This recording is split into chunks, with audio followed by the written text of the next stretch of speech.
नहीं चलेगी सरकार की तानाशाही, नहीं चलेगी, नहीं चलेगी, नहीं चलेगी। भाइयों का भाईचारा जिंदाबाद, जिंदाबाद, जिंदाबाद। नौजवान भाइयों का भाईचारा जिंदाबाद, जिंदाबाद, जिंदाबाद। अग्निपथ योजना रद्द करो, रद्द करो, रद्द करो। नौजवानों के भविष्य खिलवाड़ करना बंद करो, बंद करो, बंद करो।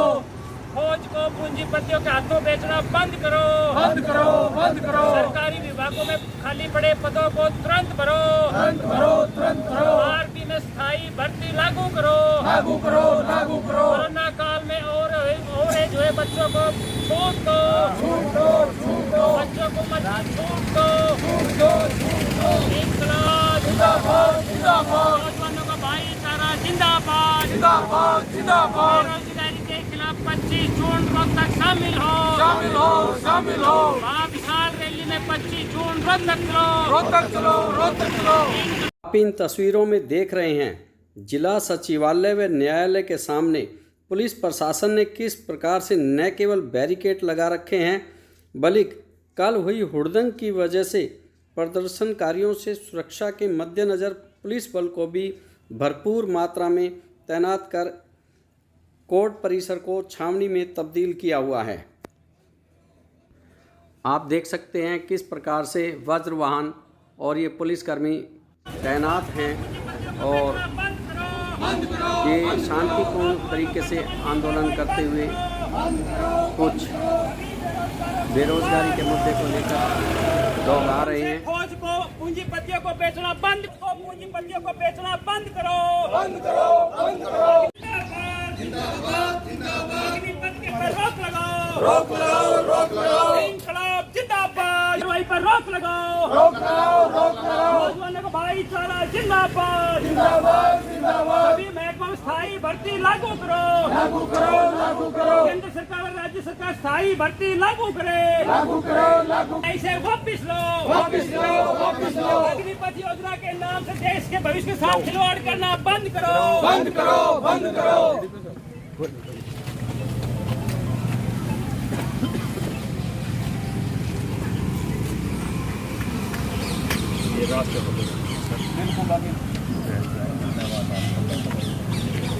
इंकलाब जिंदाबाद। आज बेरोजगारी खिलाफ जो मोर्चा है पूरे हरियाणा प्रदेश का, उस मोर्चा की जो जिला इकाई है उनकी तरफ से और अभिभावकों की तरफ से आज ये एक विरोध प्रदर्शन किया जा रहा है। आप जानते हैं कि केंद्र की सरकार ने जो हमारी सेना है, वायुसेना, नेवी और आर्मी, उसके अंदर 4 साल का प्रोविज़न कर दिया कि एक नौजवान को 4 साल की नौकरी मिलेगी, 6 महीने की ट्रेनिंग होगी और उसको 4 साल के बाद निष्कासित कर दिया जाएगा। और जो भर्ती होंगे उसका 25% आदमी रेगुलर आर्मी में जाएंगे और 75% को निष्कासित करके, टर्मिनेट करके, विदाउट एनी पेंशन उनको घर भेज दिया जाएगा। तो हम सरकार से ये पूछना चाहते हैं कि उसको 4 साल के बाद भी उसके परिवार को भूख लगेगी, 4 साल के बाद भी उस नौजवान के बच्चों को दवाई का, पढ़ाई की ज़रूरत होगी, 4 साल के बाद वो क्या करेगा। आज भी इंडियन आर्मी के अंदर 2014 से और 2022 तक कई लाखों पद खाली पड़े हैं, रेगुलर पद। उनको भरने की बजाय सरकार ने ये एक ऐसा नौजवानों को भ्रमित करने के लिए रास्ता निकाला है। दूसरा, हरियाणा में और केंद्र की सरकार के लाखों सैंक्शनड पोस्ट खाली पड़ी हैं। खुद हरियाणा के अंदर 2018 से 2021 तक 21 भर्तियां रद्द हो चुकी हैं। सरकार उनकी पुनः प्रक्रिया को, भर्ती करने की प्रक्रिया को चालू नहीं कर रही है। तो आज जो पहले जो पद खाली पड़े हैं उनको भरा नहीं जा रहा है। और इस तरह का हमारा जो एरिया, जो भर्ती फौज में जाता है, उसको इस तरह से एक नौजवान ने 3-3 लाख रुपया कोचिंग के लिए लिए हैं। कल 2 दिन के अंदर 4 नौजवान आत्महत्या कर चुके हैं। ट्रैक के ऊपर दौड़ते दौड़ते लिख के जा रहे हैं कि भर्ती नहीं हो पाया। माँ बाप कर्जा लेके उसको कोचिंग दिलाते हैं। कईयों ने टेस्ट पास कर लिए, फिजिकल पास कर लिया, मेडिकल क्लियर कर ली, लिखित एग्जाम भी पास कर लिया। उनको ज्वाइनिंग लेटर देने के बजाय ये नया कानून बना करके आए। ये कानून एकदम गलत है, हम इसका विरोध कर रहे हैं। और अगर फौज को भी अगर ठेका पे दिया जाएगा तो इससे बड़ा दुर्भाग्य इस देश का नहीं हो सकता है। तो युवा है 4 साल के बाद उनको 11 लाख समथिंग देकर उनको रिटायर किया जाएगा, वो अपना भविष्य उससे बना सकते हैं, क्या कहना चाहेंगे? मैं जब छठी में पढ़ता था तो एक 25 पैसे की चाय कप आता था। आज उस चाय की कीमत है 10 से 15 रुपया। तो 11 लाख रुपया जो उसके पास आएगा उसकी रियल कीमत गिर जाएगी। वो केले की रेहड़ी लगाने लायक भी नहीं रहेगा। अगर उसके पास योग्यता है तो उसको स्थायी नौकरी मिलनी चाहिए। और आज़ाद देश है, आज़ाद देश में रोज़गार का जो अधिकार है वो मौलिक अधिकार के रूप में आना चाहिए। जो इस देश में पैदा हुआ है उसको योग्यता के मुताबिक नौकरी रोज़गार मिलना चाहिए। कल जो प्रोटेस्ट बात है, दुख की बात है, अगर मुझे कोई मेरे अधिकार को छीनेगा तो मैं विरोध करूंगा। अगर माँ बच्चे को दूध नहीं पिलाएगी बच्चा रोएगा।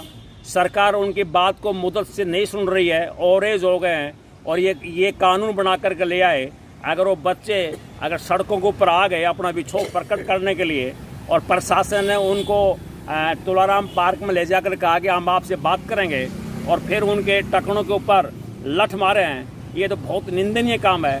क्या उनको अपनी आवाज़ उठाने का अधिकार नहीं है? आप हमारी ज़िंदगी को छीनो, हमारे हक को छीनो और जब हम विरोध करते हैं तो हमारी विरोध की आवाज़ को भी आप दबा दो लाठी और कोड़े से। ये चलने वाला नहीं है। ये लोकतंत्र की हत्या की जा रही है। अगर देश का युवा पीढ़ी अगर इस तरह से उसको तबाह किया जाएगा तो ये आंदोलन शांत होने वाला नहीं है। ये आंदोलन एक बड़ा आंदोलन के रूप में होगा। हम ये अपील करते हैं नौजवानों से कि आप सरकारी संपत्ति, किसी भी संपत्ति को नुकसान मत करो। आप उससे कोई फायदा होने वाला नहीं है। आप कोई ऐसा काम मत करो जिससे नुकसान की बात आए। आप लोकतांत्रिक तरीके से अपने आंदोलन को दीर्घस्थायी लगातार जीवित आप मजबूत बनाओ। सरकार इस आंदोलन से झुकेगी और ये कानून वापस लेना पड़ेगा। अगर सरकार के कुछ एलिमेंट, सरकार के द्वारा भेजे हुए तत्व वो आंदोलन को खिंडर मिंडर करने की कोशिश करते हैं, क्या पता कल जो कुछ हुआ वो खंबे किसने गिरवाए, क्या प्रशासन ने आइडेंटिफाई कर लिया? कुछ सरकार के एलिमेंट ही आंदोलन को बदनाम करने की हमेशा कोशिश करते हैं। किसान आंदोलन में भी यही हुआ था और यही अब युवा आंदोलन में होगा। जिस तरह से ये भी उसी तरह से ये 101% इनको 2 साल का कंसेशन तो दे दिया, सुनने में आ रहा है, रिलैक्सन दे दिया उम्र में। अब 101% होगा। हिसार का नौजवान चल पड़ा है दिल्ली की तरफ, वो टीकरी सिंधु बॉर्डर के ऊपर अपना लगाएगा। राजस्थान के नौजवान भी चल पड़े दिल्ली की तरफ। और रेवाड़ी जिसको कहा था ये शांत है, कल रेवाड़ी के सबसे ज़्यादा नौजवान 3000 से ज़्यादा संख्या में नौजवान यहाँ इकट्ठा हुए। कोसड़ी में अभी आंदोलन चल रहा है। हम आज अभिभावकों की तरफ से और बेरोजगारी खिलाफ जो मोर्चा है उसके प्रतिनिधि जो यहाँ बैठे हैं उनकी तरफ से हम सरकार को ये कहने के लिए आए, कानून तुरंत, अग्निपथ का कानून नाम बड़ा अच्छा है और अग्निवीर बनाएंगे, कितना अच्छा नाम है। आप उनके जीवन के साथ खिलवाड़ करने का आपको कोई अधिकार नहीं है। ये देश मोदी का नहीं है, ये देश की जनता का है। हमारे बड़े बड़े जर्नल इस बात को कह रहे हैं कि ये गलत नीति है। ये केंद्रीय मंत्री श्री वीके सिंह ने कहा कल सोशल मीडिया के ऊपर कि हमसे नहीं पूछा गया, सरकार एक्सपेरिमेंट कर रही है। अरे आप नौजवानों के जीवन के साथ एक्सपेरिमेंट करेंगे? क्या ये लेबोरेटरी है कि आप मंडे को काट करके आप एक्सपेरिमेंट करके दिखाएंगे? ये युवाओं के साथ जो खिलवाड़ की जा रही है इसको किसी भी सूरत में बर्दाश्त नहीं करेगा। और केवल युवा ही नहीं है, ये बेरोजगारी एक समाज की समस्या है। समाज इन नौजवानों के साथ कंधा से कंधा मिलाकर के संघर्ष में साथ देगा। आज हम ज्ञापन देंगे और हम जो कल यहाँ प्रशासन ने किया उसकी निंदा कर रहे हैं कि दमन की कार्रवाई नहीं चलेगी। और हम राष्ट्रपति के नाम ज्ञापन देंगे कि ये कानून तुरंत वापस लिया जाए, सभी को रेगुलर भर्ती की जाए, जो खाली पद पड़े हैं उनको भरा जाए। और अगर ये नहीं होगा तो फिर वो आंदोलन जो चल रहा है, इस आंदोलन को हर स्तर के ऊपर गांव से लेकर और पूरे देश के अंदर कमेटियां बना करके आंदोलन को मजबूत किया जाएगा। रेवाड़ी बेरोजगारी इकाई की तरफ से हम धरना दे रहे हैं। जो ये सरकार अग्निपथ का लेके लिए भर्ती के लिए लाई है आर्मी में, नेवी में, तो वो गलत है। जो ये कह रहे हैं अग्निपथ में अग्निवीर भर्ती करेंगे, लेकिन जो हमारे युवा है वो सड़कों पर आ चुके हैं। अग्निपथ पर नहीं, वो हिंसा पथ पर जा रहे हैं। तो हिंसा पथ पर जो युवा आए हैं, तो युवा जब आहत होकर, परेशान होकर, मजबूरी में आया है, उसको लग रहा है कि भाई सरकार हमारे खिलाफ काम नहीं कर रही, वो जन विरोधी काम कर रही है। सरकार ने आगे भी जन विरोधी काम नहीं किए और आगे जो जैसे पहले कृषि कानून आया था वो लोगों के खिलाफ था, तो वो भी वापस लेना पड़ा। ये भी लोगों के खिलाफ है। बेरोजगारों को रोज़गार नहीं मिल रहा, कह रहे 4 साल के लिए भर्ती करेंगे। 4 साल के बाद युवा क्या करेगा? वो सड़कों पर इसलिए प्रोटेस्ट कर रहा है कि उसका भविष्य सुरक्षित नहीं है। उस सरकार को सोचना चाहिए कि उसके परमानेंट नौकरी दे, जो योग्य है उनको नौकरी दे। अभी 6-7 सालों से कोई भी किसी भी डिपार्टमेंट में, केवल फौज की बात नहीं है, किसी भी सिविल में कहीं पर भी कोई भी डिपार्टमेंट में कोई भर्ती नहीं की गई है। जो भी भर्ती की गई है, नोटिफिकेशन किया गया है, उसको रद्द कर देते हैं। और सरकार देश को किस दिशा में ले जा रही है ये तो भविष्य के गर्द में है, तो आगे पता चलेगा कहाँ पर देश को ले जाके छोड़ेगी। लेकिन जो सरकार कर रही है वो गलत है, ये लोगों के हाथों से खेल रही है। इसका मुआवजा सरकार को देना पड़ेगा और ये जन विरोधी जो कानून लेके आए इसको वापस लेना।